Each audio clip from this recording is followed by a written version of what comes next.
Hello everybody, welcome back to HardReset.Info channel. In today's video, I'll show you how to easily restore the force feedback settings to default on your HORI track control system wheel.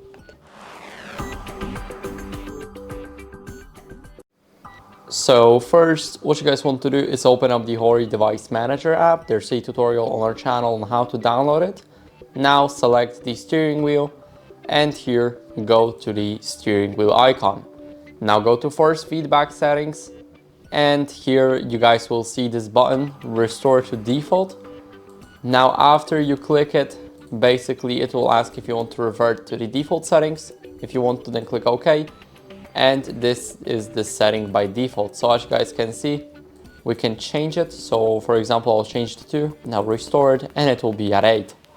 So that's basically it for the video. I hope it was helpful, and if it was, then leave a like, sub, and a comment, and I'll see you in the next one.